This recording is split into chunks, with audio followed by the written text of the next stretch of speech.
शिंदे फंस गए एक सवाल पर। यह सवाल इतना अहम है कि महाराष्ट्र की सियासत में आने वाले दिनों में बड़ा रंग दिखाएगा। दरअसल इसी सवाल को लेकर उद्धव ठाकरे और उनका पूरा गुट जनता के बीच जा रहा है और एकनाथ शिंदे और बीजेपी के खिलाफ वोट मांग रहा है। कहा यही जा रहा है कि अचानक से क्या एहसास हो गया था। एकनाथ शिंदे को इतने समय सरकार में रहने के बाद, उद्धव ठाकरे का सबसे करीबी रहने के बाद, सरकार का सारा कामकाज संभालने के बावजूद अचानक से कैसे एहसास हुआ कि ये वो काम नहीं है जो उद्धव ठाकरे को करना चाहिए। उन्हें महाविकास आघाड़ी से अचानक परेशानी क्यों होने लगी, सरकार से दिक्कत क्यों होने लगी। ये बहुत अहम सवाल है और ये सवाल सिर्फ हम नहीं पूछ रहे, ये सवाल सिर्फ उद्धव ठाकरे नहीं उठा रहे। अब सुप्रीम कोर्ट की तरफ से भी ये सवाल शिंदे गुट पर दाग दिया गया है। बहस चल रही है। बेशक फिलहाल शिवसेना एकनाथ शिंदे को मिल गई है, उनको चुनाव चिन्ह भी मिल गया है, एक बड़ी जीत के तौर पर देखा जा रहा है। आगे की राह भी आसान दिखाई पड़ती है, लेकिन राह मुश्किल तब होगी जब जनता के बीच इस बात का जवाब देना है कि क्या ये वही शिवसेना है जो बाला साहब ठाकरे ने शुरू की थी। क्या यही वही शिवसेना है जो बाला साहब ठाकरे के सपनों की शिवसेना थी। क्या वो सचमुच बाला साहब ठाकरे की सियासत को और उनकी विरासत को संभालने के लिए काबिल दिखाई पड़ते हैं।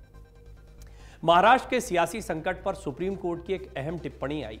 राज्यपाल की भूमिका पर भी सुप्रीम कोर्ट ने सवाल उठा दिए। अब कोर्ट के सवाल क्या हैं और कैसे ये महाराष्ट्र की सियासत को गरमा रहे हैं, ये हम आपको बताते हैं। महाराष्ट्र में 3 साल का गठबंधन एक रात में कैसे टूटा, पहला बड़ा सवाल जो सुप्रीम कोर्ट ने पूछा है। महाराष्ट्र में एकनाथ शिंदे बनाम उद्धव ठाकरे विवाद पर सुप्रीम कोर्ट ने बुधवार को संविधान पीठ में की सुनवाई की और यह सुनवाई कई मामलों में बड़ी दिलचस्प रही। इस दौरान सुप्रीम कोर्ट ने महाराष्ट्र में राजनीतिक संकट के दौरान राज्यपाल भगत सिंह कोश्यारी की भूमिका पर भी सवाल खड़े कर दिए। सुनवाई के दौरान चीफ जस्टिस ने एकनाथ शिंदे ग्रुप से पूछा कि आखिर रातों रात ऐसा क्या हो गया कि 3 साल से खुशी खुशी चल रहा गठबंधन टूट गया। सीजेआई ने यह सवाल एकनाथ शिंदे गुट के एमवीए यानी महाविकास आघाड़ी से अलग होने के कारणों को जानने के लिए पूछा। दरअसल सुप्रीम कोर्ट की संविधान पीठ ने बीते साल जून में हुए महाराष्ट्र के सियासी संकट में राज्यपाल की भूमिका पर भी सवाल खड़े किए और बुधवार को अहम टिप्पणी की। सुप्रीम कोर्ट ने कहा कि सत्ताधारी दल के विधायकों के बीच मतभेद राज्यपाल की ओर से मुख्यमंत्री को शक्ति परीक्षण के लिए बुलाने का आधार नहीं हो सकता। राज्यपाल के ऐसा करने से निर्वाचित सरकार गिर भी सकती है। राज्यपाल एक विशेष परिणाम के लिए अपने दफ्तर के प्रभाव का इस्तेमाल नहीं होने दे सकते। ऐसा करना लोकतंत्र के लिए एक दुखद तमाशा होगा।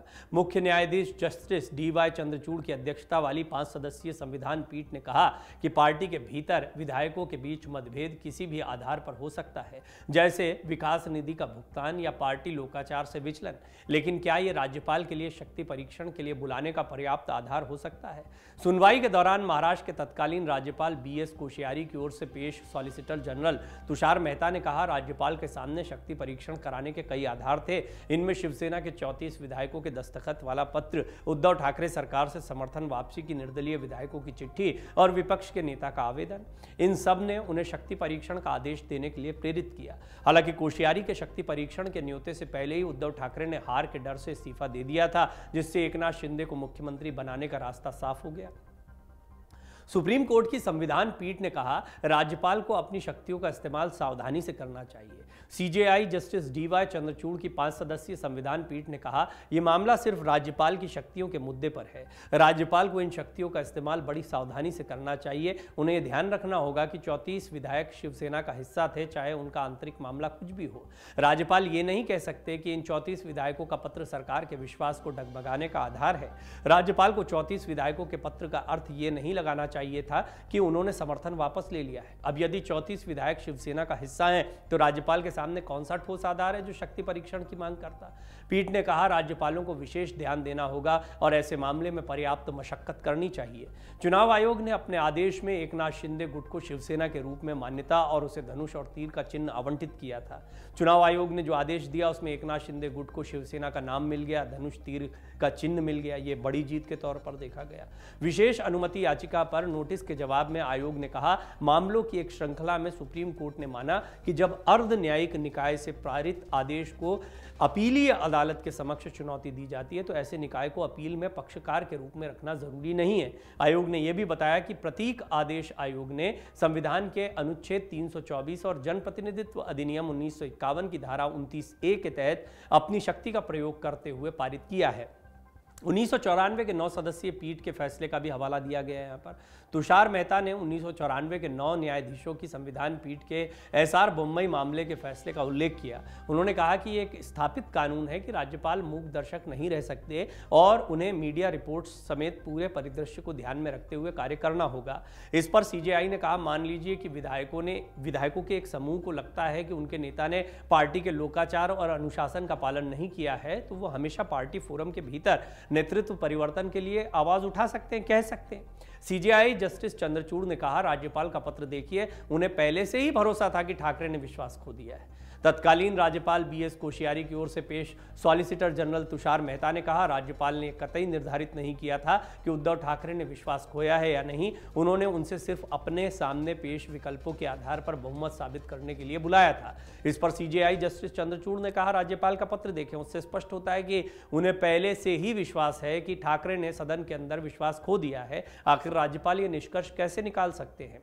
क्या राज्यपाल इस बात से बेखबर हो सकते हैं कि पिछले 3 साल से सरकार चल रही है और गठबंधन की 3 में से 2 पार्टियां चट्टान की तरह मजबूत हैं? पूरे समय कांग्रेस और राष्ट्रवादी कांग्रेस पार्टी एक ठोस गुट बने रहे। ये केवल शिवसेना में है जहां व्यवधान और असंतोष था। सीजेआई ने कहा, शिवसेना कोई पिछलग्गू दल नहीं बल्कि गठबंधन के समान रूप से महत्वपूर्ण दल में से एक था। क्या गठबंधन की एक पार्टी में असंतोष मुख्यमंत्री को शक्ति परीक्षण के लिए बुलाने की खातिर पर्याप्त हो सकता है? यही हमारी चिंता है और ये लोकतंत्र के लिए बहुत खतरनाक है। तुषार मेहता ने कहा, राज्यपाल की प्राथमिक जिम्मेदारी ये देखना है कि राज्य में एक स्थिर सरकार बनी रहे। लोकतांत्रिक रूप से चुने हुए नेताओं को अपने कार्यकाल के दौरान सदन का विश्वास प्राप्त करना जारी रखना चाहिए, अन्यथा कोई जवाबदेही नहीं होगी। इस पर पीठ ने कहा, विधानसभा का मॉनसून सत्र इसी समय शुरू होने वाला था। अपने बहुमत को परखने का पक्का तरीका तब होता जब सरकार अनुपूरक मांगों को सदन के समक्ष रखती। अगर ये धन विधेयक को पारित कराने में नाकाम नहीं रही होती तो नतीजा अपने आप सामने आ जाता। वहीं ठाकरे गुट के वकील कपिल सिब्बल ने अपनी बात में कहा है कि हम फिर से आया राम गया राम की स्थिति में आ गए हैं। क्यों? सवाल उठाया, क्योंकि आप कहते हैं कि अब आपकी राजनीतिक संबद्धता कोई मायने नहीं रखती। जो मायने रखता है वो संख्या है। लोकतंत्र संख्या के बारे में नहीं है। वक्ता राज्यपाल जिसे पहचानते हैं वो राजनीतिक दल है और वो राजनीतिक दल के सदस्य होते हैं, न कुछ कम है और न अधिक। पीठ ने कहा, मौजूदा मामले में नेता प्रतिपक्ष का पत्र मायने नहीं रखता क्योंकि वो हमेशा यही लिखेगा कि सरकार बहुमत खो चुकी है या विधायक खुश नहीं है। सत्ताधारी विधायकों का पत्र भी प्रासंगिक नहीं है कि उनकी सुरक्षा को खतरा था। यहाँ सिर्फ ये बात है कि 34 विधायकों ने कहा, पार्टी कार्यकर्ताओं और विधायकों के बीच व्यापक असंतोष है, प्रासंगिक हो सकती है, पर क्या ये विश्वास मत हासिल करने का पर्याप्त आधार है? हालांकि बाद में ये कहा जा सकता है कि उद्धव ठाकरे का गणित बिगड़ चुका था। पीठ ने कहा, तथ्य ये है कि राज्यपाल इसमें दाखिल नहीं हो सकते थे क्योंकि ऐसा करना मामले को तूल देता। इससे लोग सत्तारूढ़ पार्टी को धोखा देना शुरू कर देंगे और राज्यपाल सत्ताधारी पार्टी को खत्म कर देंगे। ये लोकतंत्र के लिए दुखद तमाशा होगा। पीठ ने कहा, राज्यपाल को शिवसेना विधायकों से सवाल करना चाहिए था कि वो 3 साल तक कांग्रेस और एनसीपी के साथ खुशहाल विवाह में थे, फिर अचानक ऐसा क्या हो गया कि गठजोड़ से बाहर जाना चाहते थे। पीठ ने कहा, राज्यपाल को शिवसेना विधायकों से सवाल करना चाहिए था कि वो 3 साल तक कांग्रेस और एनसीपी के साथ खुशहाल विवाह में रहे, लेकिन अचानक क्या हो गया बताएं उसके बारे में कि गठजोड़ से बाहर चले गए। 3 साल आप साथ रहे, एक दिन आपने तलाक का निर्णय कर लिया, बागी विधायक दूसरी सरकार में मंत्री बन गए। राज्यपाल को खुद से भी प्रश्न पूछने चाहिए। लंबे समय से सब साथ थे, तब क्या कर रहे थे? अब अचानक क्या हुआ जो अलग हो रहे हैं? पूरा मामला समझिए। दरअसल महाराष्ट्र में पिछले साल जून में एकनाथ शिंदे गुट ने बगावत कर दी थी। इसके बाद उद्धव सरकार गिर गई। शिंदे ने शिवसेना के बागी विधायकों के साथ बीजेपी के समर्थन से सरकार बना ली। इसके बाद ये मुद्दा सुप्रीम कोर्ट पहुंचा। सुप्रीम कोर्ट में 5 याचिकाएं दाखिल की गई। इन याचिकाओं में डिप्टी स्पीकर द्वारा शिंदे गुट के 14 विधायकों के बर्खास्त की नोटिस, राज्यपाल भगत सिंह कोश्यारी द्वारा उद्धव ठाकरे को फ्लोर टेस्ट का आदेश देने और एकनाथ शिंदे को मुख्यमंत्री बनने के लिए आमंत्रण देने के राज्यपाल के फैसले को चुनौती दी गई। इन्हीं याचिकाओं पर सुप्रीम कोर्ट में सुनवाई चली, जिस दौरान ये सारे प्रश्न उठकर आए। आपको बता दें, बीएस कोश्यारी उस समय महाराष्ट्र के राज्यपाल थे। उन्होंने उद्धव ठाकरे से बहुमत साबित करने के लिए फ्लोर टेस्ट का सामना करने के लिए कहा था। हालांकि फ्लोर टेस्ट में अपनी हार को देखते हुए उद्धव ठाकरे ने पहले ही इस्तीफा दे दिया था, जिससे एकनाथ शिंदे के लिए मुख्यमंत्री बनने का मार्ग प्रशस्त हो गया। डाउनलोड करें अमर उजाला ऐप और पाएं खबरें लगातार। अगर आप ये वीडियो YouTube पर देख रहे हैं तो हमारे चैनल को सब्सक्राइब करें और बेल आइकन को दबाना ना भूलें। अगर आप Facebook पर ये वीडियो देख रहे हैं तो हमारे पेज को लाइक करें।